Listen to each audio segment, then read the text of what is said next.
परम प्रेममय श्री श्री ठाकुर परमारेथा जगज्जननी श्री श्री बड़मा परम पूज्यपाद जुगाचार्य श्री श्री बड़दा आजिर पूज्यपाद श्री श्री आचार्य देव श्री चरण कमल अनंत कोटि प्रणाम निवेदन करुछि। सभी गुरु परिवार श्री चरण में अनंत कोटि प्रणाम निवेदन करुछि। मोरे वीडियो देखुथिबा प्रत्येक गुरु भाई और माँ मानू प्रत्येक श्रोता बंधु मानू मोर ढेर सारा भल पाइबा श्रद्धा और सम्मान। सबुदिन परि आज यही शुभ दिन एक सुंदर वीडियो आलोचना करबा जहाँकि पुणी आम मान प्रेरणामय आलोचना हो, जहाँकि आम मान पाखरे नुआ एक कथा रखू, जहाँकि आम मैंने परम पिता विषय अनेक किछि जानि परिबा।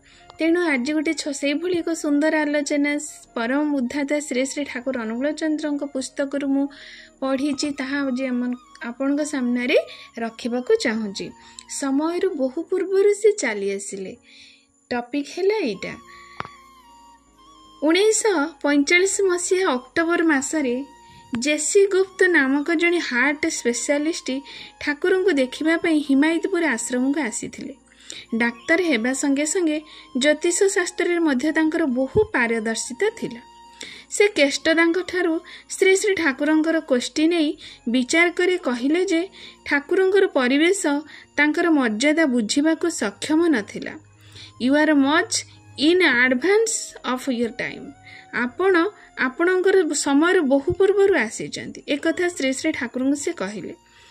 रूपक भाव में कहुपर राजेश्वरी होई जन्म ग्रहण करने सत्वे भी परिवेशर अनुपयुक्तता हेतु सारा जीवन आपन को दासी भूमिकार जीवन यापन करने को पड़ुछि।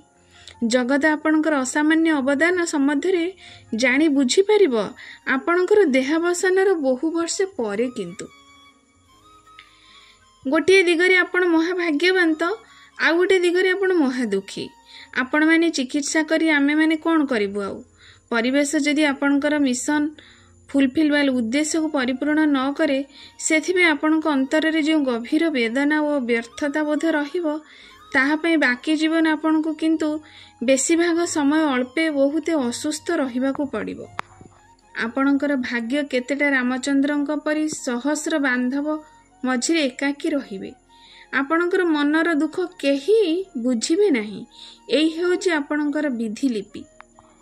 डाक्तर बाबू यही कथा गुड़िक कही राधारमण तांकर घर पाखरे थिबा पक्का चौतारा उपरे चेयर बसी सेतबेले सरोजिनी माँ, प्यारीदा, प्रथमदा, केष्टदा, डॉक्टर सुनेनदा, डॉक्टर कालंदी, ननीमा, प्रफुल्लदा आज सेठार समस्त उपस्थित थिले। डाक्तर बाबूंकर कथा सुनी श्री श्री ठाकुर कहिथिले मो संबंध में आपण जहाँ भी किछि कहिले ताहा हेउची मर्मांतिक सत्य।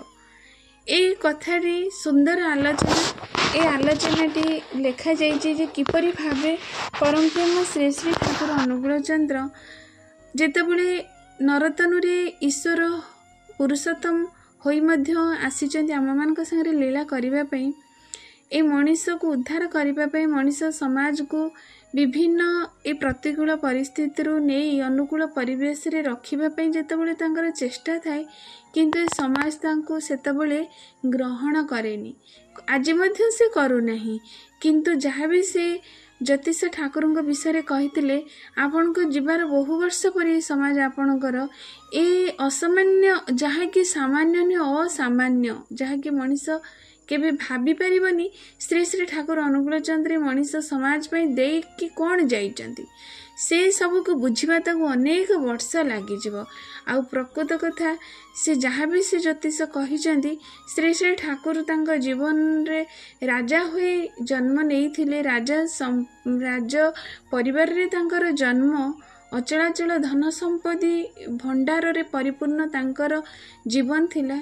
किंतु ए मनीष मानक पाई ए सारा विश्व पाई तांकर सचराचर जीव जगत पाई से सब किछि के तुच्छ करी से गोटे लुगारे तांका जीवन तमाम काटी देले।